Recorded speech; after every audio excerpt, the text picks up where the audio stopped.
안녕하세요, 가치남입니다. 4월 16일 금요일 국내 시장이 마감되었습니다. 자, 오늘도 미약하지만 코스피의 상승이 나왔죠.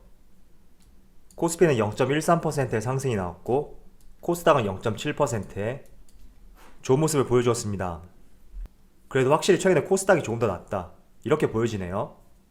그래도 코스피가 어느덧 3,200포인트까지 올라왔지만 지난 3개월 전에 비해서는 조금은 코스피 지수를 견인하는 주도 산업이라고 하죠. 그런 것들이 보이지 않다 보니까 내 종목은 별다른 움직임이 없는데 어떤 종목이 상승이 나왔는지 조금은 갸우뚱하시는 분들이 많으실 거예요. 그래서 지난 3개월 전과 비교해 본다면 3개월 전에는 반도체, 배터리, 자동차 중심으로 상승이 나왔다면 지금은 전반적으로 골고루 상승이 나왔기 때문에 지수가 3200포인트까지 올라오지 않았을까, 이렇게 생각하고 있습니다. 자, 그리고 오늘 배당이 지급되었던 삼성전자 0.2% 하락이 나왔고 조금 아쉬웠죠? 사실 우리가 기대했던 것 중에 하나가 배당금에 대한 재투자인데 그런 것 때문에 오늘 상승에 대해서 기대를 하셨던 분들이 계실 거예요. 그렇지만 7.7조 규모로 봤을 때도 단발적으로 들어올 수 있는 그런 금액은 아니거든요. 그래서 오늘 흐름이 조금 약세를 보였다고 해서 아쉬워할 필요 없이 앞으로 추세적으로 들어오는지 그 점을 지켜보시는 것이 중요할 것 같습니다. 자, 그리고 카카오 오늘 1.2% 하락이 나왔고 11만 9천원에 마무리가 되었습니다. 어제 장 종료 이후에 블록딜 공시가 나왔죠. 김범수 의장의 기부 재원 마련을 위해서 5천억 규모의 블록딜을 진행하겠다는 그런 공시가 나왔습니다. 자, 그런데 이 점을 하나 말씀을 드릴게요. 이 블록딜이라는 것은 어쨌든 잠겨있던 물량, 대주주 물량이 풀리는 것이거든요. 그렇다 보니 시총 대비 얼마의 비중을 차지하는지 이 점을 확인하는 것이 중요합니다. 지금 카카오에서 말한 5천억 같은 경우에는 여기 시가총액 대비 1%가 채 되지 않는 물량입니다. 그래서 단순하게 이 5천억 물량만 주가에 반영이 된다면 1%가 채 되지 않는 주가의 하락이 나와야 된다, 이렇게 볼 수가 있거든요. 왜냐하면 이 5천억이라는 규모는 어쨌든 블록딜을 하지 않았다면 대주주의 물량으로서 시장에 출회되지 않을 가능성이 높은 물량입니다. 그런데 블록딜을 통해서 나왔기 때문에 어쨌든 주가에 반영이 되었고 시총 대비 1%가 채 되지 않기 때문에 적당한 수준만큼 주가의 하락이 나왔다, 이렇게 볼 수가 있습니다. 자, 비슷한 예시로 얼마 전에 SK바이오팜에서 블록딜 공시가 있었거든요. 그때 당시에는 주가가 10% 이상의 급락이 나왔습니다. 자, 그런데 SK바이오팜 같은 경우에는 블록딜 규모가 1조 원이었고 시가총액의 약 10%에 해당되는 물량이었습니다. 그래서 시가총액 대비 블록딜 물량만큼 주가의 하락이 나왔다, 이렇게 볼 수가 있고, 그래서 같은 선상에서 카카오도 적절한 수준만큼 하락이 나왔다고 볼 수가 있습니다. 자, 그리고 현대차 요즘에 차량용 반도체, 이 차량용 반도체 쇼티지 현상이 끊임없이 나오고 있습니다. 그렇지만 오늘 0.4%의 상승이 나왔고 2차전지 대표 종목 삼성 SDI는 0.8%의 하락이 나왔습니다. 자, 그럼 바로 수급을 한번 살펴볼게요. 먼저 코스피의 수급을 살펴보면 오늘 외국인과 기관의 동반 순매도가 나왔고 오랜만에 연기금의 매수세를 보여주었죠. 지난 3월 16일에 매수세를 보여주었기 때문에 정확하게 한 달 만에 매수세를 보여주었다고 볼 수가 있습니다. 그리고 코스닥은 외국인이 소폭의 순매수를 보여주었고 기관이 순매도를 보여주었습니다. 그래도 연기금은 코스피보다 코스닥을 조금 더 선호하는 것 같네요. 이어서 삼성전자 오늘 삼성전자 기관과 외국인의 동반 순매도가 나왔고, 그리고 카카오 같은 경우에는 외국인은 순매도를 보여주었지만 기관이 소폭의 순매수를 보여주었습니다. 그리고 기관의 주체는 금융투자와 연기금, 이렇게 매수세를 보여주었네요. 자, 그리고 현대차는 오늘 외국인의 순매수가 들어왔고 기관이 소폭의 순매도를 보여주었습니다. 마지막으로 삼성 SDI는 기관과 외국인의 동반 순매도가 나왔고 오늘 4거래일 만에 하락으로 마감이 되었습니다. 자, 그럼 주체별 매매 동향에 대해서 살펴보도록 하겠습니다. 4월 16일 외국인이 가장 많이 매수한 종목은 기아, LG화학, HMM, 효성TNC, OCI, 이렇게 5종목을 순매수 상위 종목을 올렸습니다. 이어서 기관을 살펴보면 삼성바이오로직스, 넷마블, SK바이오사이언스, 기아, 삼성물산, 이렇게 5종목을 순매수 상위 종목에 올렸습니다. 기아는 외국인하고 기관, 동시에 순매수 상위 종목이네요. 자, 최근에 차량용 반도체 품귀 현상 때문에 많은 글로벌 기업들의 간헐적으로 생산 중단 소식이 들리고 있습니다. 그런데 오늘 나온 기사를 살펴보면 며칠 전에 생산이 중단되었고 다시 재가동이 들어갔던 아산 공장, 이번에 또 아산 공장에서 차량용 반도체 수급 차질로 인한 이틀간의 휴업에 들어간다, 이런 발표가 있었습니다. 그리고 그랜저와 소나타라 생산하는 이 라인만 휴업이 되고 대수로는 약 2,000대 정도의 생산 차질이 빚어질 것으로 전망을 하고 있습니다. 자, 금액으로 치면 어림잡아서 약 800억 정도의 규모가 될 수가 있거든요. 자, 그런데 차량용 반도체 수급 차질로 인해서 현대차의 생산 중단 소식, 지금이 3번째입니다. 그렇다 보니 아무래도 이런 부분들이 투자 심리를 개선시키는데 방해가 될 수 있는 요소라고 생각이 되거든요.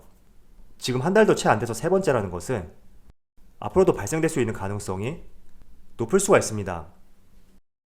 자, 차트를 보시면 오늘 또 한 번 차량용 반도체 이슈가 나오면서 다소 신경 쓰일 수 있는 그런 이슈가 발표되었다고 하더라도 그래도 0.2%의 강보합을 보여주고 있습니다. 자, 그런데 전반적으로 주식이라는 것은 1차적으로 어떤 재료하고 모멘텀, 그리고 이 재료와 모멘텀이 실적과 연결될 수 있는지, 이런 점들을 보고 우리가 투자를 하는 것이 맞지만 그래도 전반적으로 주가를 올리는 것은 수급입니다. 그런데 이런 이슈들이 간헐적으로 발생이 된다면 아무래도 수급적인 측면에서 주가의 약세까지는 아니더라도 지금처럼 횡보하는 구간이 조금은 더 길어질 수도 있다, 이렇게도 볼 수가 있거든요. 그래서 지난번에도 말씀을 드린 것 같은데 내가 조금 단기적인 생각으로 자동차 관련주를 고려하고 계시다면 이런 차량용 반도체 쇼티지 현상, 그리고 이런 차량용 반도체 쇼티지 현상으로 인해서 수급적인 측면이 조금은 방해를 받을 수가 있다, 항상 이 점을 생각하셨으면 좋겠습니다. 그렇지만 차량용 반도체의 공급 부족 현상, 저는 지금 구간이 가장 절정이지 않을까, 이런 생각을 하고 있습니다. 그래서 실제로 차량용 반도체가 수급 개선이 되지 않는다고 하더라도 변화의 조짐만 보인다고 하면 다시 현대차를 바라보는 시각들은 바뀔 수가 있으니까 조금은 차이점을 구분해보면서 종목을 바라보셨으면 좋겠습니다. 자, 그리고 오늘 미국의 10년물 국채금리를 살펴보니까 1.58%까지 상당히 많이 하락했더라고요. 한때는 1.75%까지 강한 상승을 보여주었는데 확실히 3월 말부터 4월 초 조금 시장이 안정을 찾았다고 생각하고 있습니다. 그래서 시장이 지금처럼 안정을 이어가고 돌발적인 외부 변수만 없다면 크게 지수가 밀린다던가 하락세로 반전되는 그런 상황은 발생되지 않을 것 같아요. 자, 실제로 오늘 미국에서 발표된 3월 동안의 소매 판매 금액을 살펴보면 무려 작년 동기 대비 27.7%의 강한 상승을 보여주었고 전월 대비 9.8%의 증가세를 보여주었습니다. 자, 대한민국 같은 경우에는 전반적으로 수출 중심의 국가이기 때문에 이 수출 성적에 따라서 대한민국의 실적, 기업들의 실적, 이런 것들을 가늠해 볼 수가 있습니다. 그런데 미국은 수출보다는 전반적으로 국내 소비거든요. 그래서 소매 판매를 통해서 얼마나 미국이 살아나고 있는지 그 점을 가늠해 볼 수가 있습니다. 그래서 국내는 수출 지표로 봐야 되고 미국은 소매 판매, 이렇게 조금 구분을 해서 챙겨볼 필요가 있거든요. 그런데 3월 달에 전년 동기 대비 약 28% 가까운 큰 상승이 나왔습니다. 그리고 미국 상무부에서 발표한 27.7%, 시장 전망치를 넘어서는 증가세입니다. 그래서 중국의 경기 회복과 미국의 소매 판매 증가, 결국 이런 것들이 국내 기업 실적하고도 큰 연관성이 있거든요. 그래서 조금 전에 말씀드렸듯이 시장이 지금과 같은 상황에서 어떤 돌발 변수가 나오지 않는다면 크게 걱정할 위치는 아니라고 저는 생각하고 있습니다. 자, 그렇지만 항상 말씀드렸듯이 지난 2월과 3월에 비해서는 시장이 긍정적이라도 항상 비중 조절, 이런 것들은 선제적이고 필수적인 선택입니다. 그래서 항상 이런 점들은 우리가 평소에 숨쉬듯이 반드시 해야 되는 행동이다, 이렇게 마음속에 새기면서 항상 대응을 해보셨으면 좋겠습니다.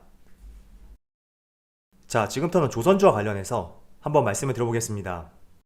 그동안 우리가 조선주를 바라봤을 때는 과거에 흥했지만 지금은 쇠퇴한 산업이다, 이런 인식이 머릿속에 굉장히 깔려 있거든요.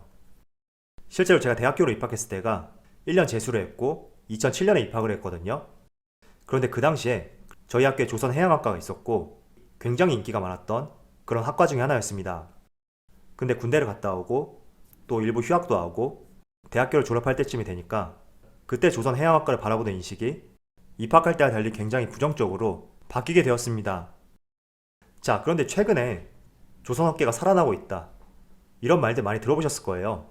그리고 며칠 전에 제가 여러분들에게 한국 조선사의 1분기 수주량이 무려 작년의 10배이다. 그리고 1분기의 점유율은 전 세계 50%를 넘어섰다, 이런 자료를 한 차례 보여드린 적이 있습니다. 자, 그리고 여기 차트를 한번 보시면 우측을 한번 살펴볼게요. 빨간색이 중국이고요, 파란색이 한국, 여기 제일 밑에는 일본이거든요. 자, 그런데 먼저 일본 점유율부터 살펴볼게요. 일본은 지속적으로 점유율을 감소하고 있고, 올해 1분기 같은 경우에는 전 세계 4% 비중을 담당을 하고 있습니다. 자, 그렇다면 이번에는 중국 같은 경우에는 2015년에 32%였지만 올해 1분기 같은 경우에는 42%까지 약 10%의 상승이 있었습니다. 자, 그런데 전반적으로 중국의 점유율을 보면 조금은 정체되어 있다, 이렇게 볼 수가 있거든요. 그런데 반대로 한국, 2015년 당시에는 일본과 중국에 밀려서 26%에 불과했지만 여기 16년도를 기점으로 해서 지금 꾸준히 점유율을 높여가고 있습니다. 자, 얼핏 보시더라도 일본은 쇠퇴하고 있고 중국은 정체, 그리고 한국은 상승, 이렇게 보인단 말이죠.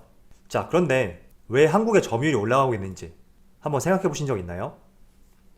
일단 2015년도를 과거라고 표현하고 지금은 현재라고 표현한다면, 과거에서 현재로 갈수록 전 세계 환경 규제가 심해졌기 때문에 실제로 친환경 선박 발주가 이어지고 있습니다. 자, 그리고 2020년도부터, 이때는 바이든 정부가 출범을 했고 바이든 정부의 가장 큰 공약 중에 하나가 바로 친환경이죠. 그래서 실제로 2020년도에도 바이든 당선과 함께 가장 수혜를 볼 수 있는 종목으로 친환경, 풍력, 태양광, 전기차, 이런 종목들의 수혜를 받았고 올해에도 그 기조가 이어질 것이라는 전망들이 지배적입니다. 아울러 바이든이 당선됨에 따라서 또 파리 기후 협약에도 재가입을 했고, 그리고 많은 기업들의 ESG 경영 한 번씩 들어보셨을 거예요. 또 국내 같은 경우에도 2050년까지 탄소 중립을 선언하겠다, 이런 정부 차원에서도 발표가 있었거든요.